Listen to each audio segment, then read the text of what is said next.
Es el tema recurrente de nuestras peores pesadillas, pero ha ocurrido una y otra vez a lo largo de la historia.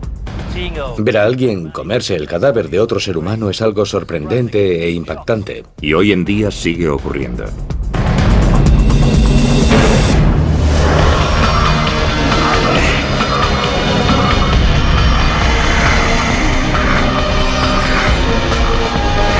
Extraños rituales.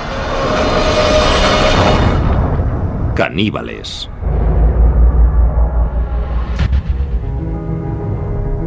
Canibalismo siempre ha sido la transgresión por excelencia. Es un viaje en el que una vez has cruzado la línea, ya no hay marcha atrás a los ojos de mucha gente. Siempre hay algo peligroso en ti. Las personas que han comido a otros seres humanos siempre nos han fascinado y horrorizado.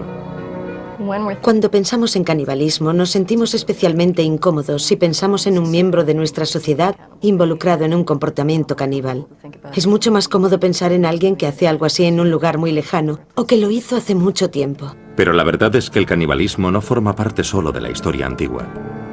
Desde las junglas de África Occidental hasta las galerías de arte del Tokio moderno, los seres humanos siguen haciendo lo impensable y consumiendo carne humana. El término caníbal se acuñó cuando Cristóbal Colón llegó a la costa noroeste de Cuba en noviembre de 1492. Los nativos arawak le contaron relatos terribles sobre una tribu devoradora de hombres a los que llamaban caribes. Debemos tener en cuenta que él esperaba encontrarse caníbales. Al encontrar a alguien que era salvaje e incivilizado, había muchas posibilidades de que fuese caníbal, o al menos eso se pensaba.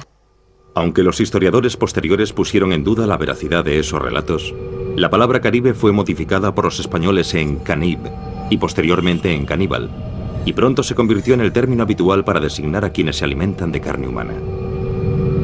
3 décadas después de Colón, el conquistador español Hernán Cortés llegó a Tenochtitlán, el centro del imperio azteca. Y lo que vio allí en el templo de la Gran Pirámide pronto se convirtió en materia de leyenda. Los conquistadores describieron decenas de miles de calaveras humanas apiladas, templos por los que corría la sangre humana y que estaban llenos de cadáveres desmembrados.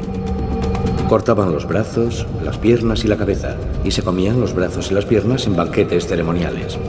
Los guerreros aztecas que conseguían más víctimas para el sacrificio ritual eran recompensados con dinero y poder. Los sacerdotes tenían el gran honor de comerse el corazón de la víctima del sacrificio. En 1996, en una Liberia destrozada por la guerra, los periodistas se encontraron cara a cara con una nueva generación de caníbales de guerra. La República de Liberia, situada en África Occidental, se hizo famosa por las terribles imágenes de los soldados menores de edad que corrían enloquecidos por su capital, Monrovia.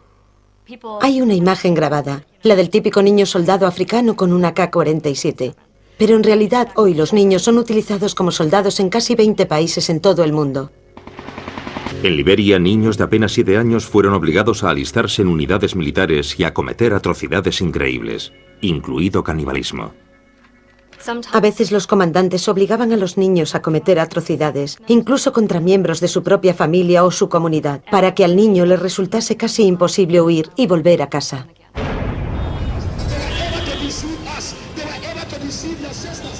Joshua Bly era uno de los señores de la guerra más famosos de Liberia.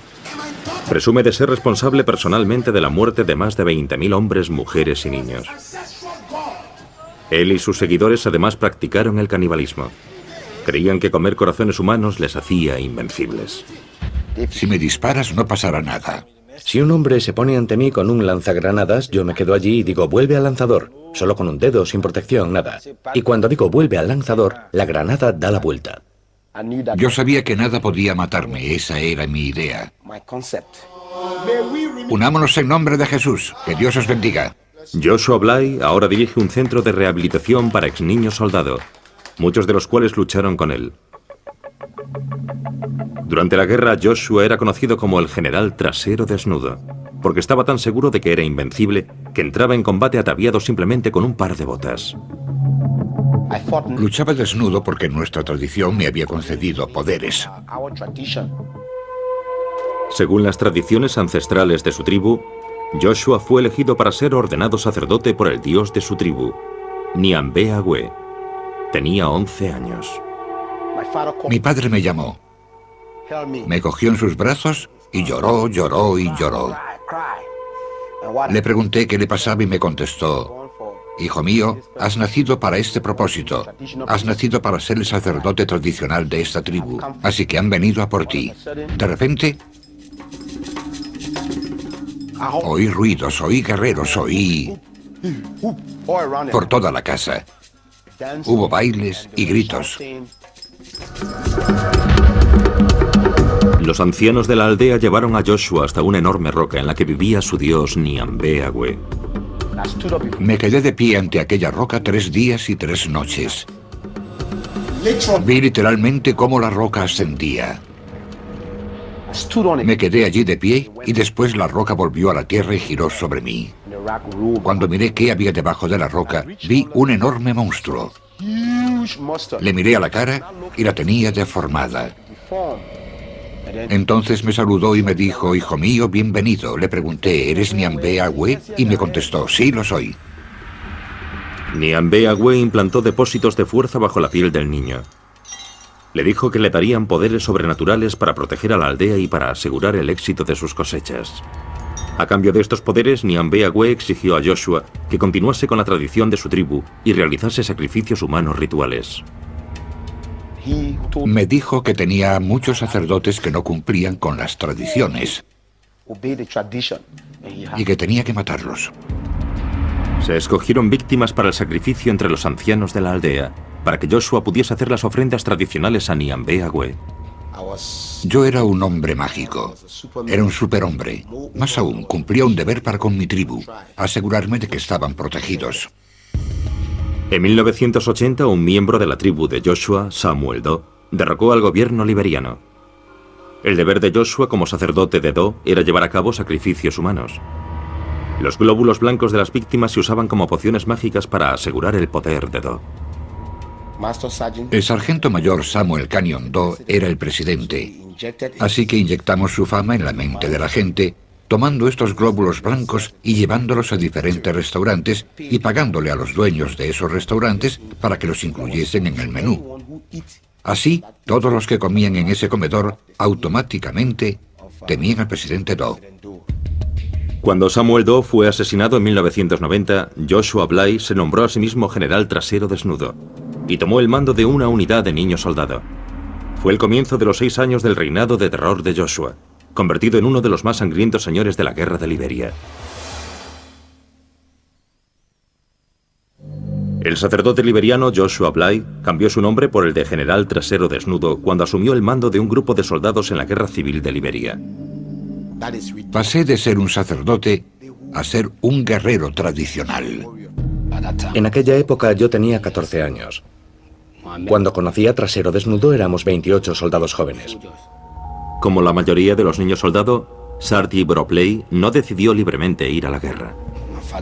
Mi padre fue asesinado por los soldados rebeldes. Y mi madre estaba sola. Mis hermanos y hermanas eran niños. Y en aquella época, si no eras soldado, no podías salir a trabajar ni conseguir comida para tus padres, que acababan muriendo de hambre. Así fue como me metí en la guerra. Como guerrero tradicional, Joshua empleó el sacrificio humano y el canibalismo ritual para otorgar poder y proteger a sus jóvenes soldados. Nos dijo que debíamos bañarnos en sangre y beberla. Yo le dije que no podía bañarme en sangre, ni por supuesto bebérmela, que no lo había hecho nunca. Y me dijo que eso me haría poderoso si quería seguir con él, y que era la única forma de que las balas no me alcanzasen. Así que me dio su sangre. Cuando bebí aquella sangre empecé a sentirme mal, quería vomitar. Joshua disparó un arma para distraer al joven Sarti de sus náuseas. Disparó una bala al aire y me hizo valiente. Cada vez que oigo un disparo me vuelvo valiente. Y después me preguntó: ¿cómo te sientes? Le contesté que cuando disparaba mi corazón latía y que me sentía valiente, que quería luchar. Y se echó a reír. Los hombres de Joshua realizaban sacrificios humanos rituales antes de cada batalla para aumentar sus poderes y ser invencibles. Es como un toquecito al poder que ya tienes. Había que activarlo para luchar. Todo el mundo tenía un día en el que debía hacer un sacrificio humano. Llegó mi momento, me dijo: hoy sacarás tú el corazón. Abríamos la espalda de la víctima y sacábamos el corazón, lo cortábamos en trocitos y nos lo comíamos. Si éramos 15 hombres, hacíamos 15 trozos y nos los repartíamos. Y él cogía el más grande, se lo comía, y después nos daba a los demás y todos comíamos. Y bebíamos sangre y nos bañábamos con ella. Así que yo empecé a acostumbrarme. Se convirtió en una parte de mí. Entonces, cada vez que teníamos un ataque, y era un ataque importante, antes de combatir, hacíamos un sacrificio. Y si teníamos 10 ataques el mismo día, comíamos 10 corazones el mismo día. Los soldados de Joshua también mataban y se comían a sus enemigos tras la victoria. Dicen que si una persona es un guerrero, si es espiritualmente poderoso, cuando lo matas consigue su poder. Si un enemigo fuma, no nos comemos su corazón, no sirve. Los relatos de los poderes mágicos de Joshua infundían miedo a sus enemigos. Cuando yo grito, todos los que están a mi alrededor quedan hipnotizados. Cuando despierto, abro las manos y grito. Nos dispersamos porque era muy poderoso. Trasero Desnudo llegó al frente cantando una canción tribal. Tenía un hacha en la mano y yo me sentí débil. Muchas personas declararon que Joshua era capaz de hacerse invisible a voluntad. Cuando el fuego es muy intenso, a veces desaparece. Si me disparas no pasa nada, puedo desaparecer. ¿Se volvió invisible? Sí, por supuesto. En 1996, los 6 años de campaña de canibalismo y asesinato de Joshua llegaron a su fin cuando se convirtió al cristianismo. ¡Alabado sea el Señor! Actualmente Joshua está siendo investigado por crímenes de guerra por la Comisión para la Verdad y la Reconciliación de Liberia. Mis ojos se abrieron cuando me convertí al cristianismo y descubrí que Nyambea-Gwe era un fraude. He encontrado un poder mejor. Y ese poder es el nombre de Jesús. Y ese poder está en la sangre de Jesús. Jesús tomó el control de mi vida desde 1996. Les dije a los otros, mirad, yo era uno de los vuestros y he encontrado un poder mejor. Y no nos cansamos de repetir cuánto lamentamos haber causado tanto mal a esta nación. Alabado sea el Señor. Cuando Trasero Desnudo se marchó, yo me uní al grupo de operaciones especiales. Allí fumaban droga. Y si no fumas droga, no puedes hacer lo mismo que ellos. Y me encontré en el gueto. Así que un día, Trasero Desnudo entró en el barrio marginal y me encontró. Se echó a llorar y me dijo, hijo mío, ¿cuánto hacía que no te veía? Yo contesté, sí, aquí estoy. Él me dijo, Dios te ama, quiero que abandones este gueto y me sigas. Y abandoné el gueto, y desde entonces no he vuelto a tomar drogas. Pero yo me pregunto si la sangre de Dios será capaz de reconstruir esta nación. Dejadme que os diga que esta nación tiene a Dios de su parte.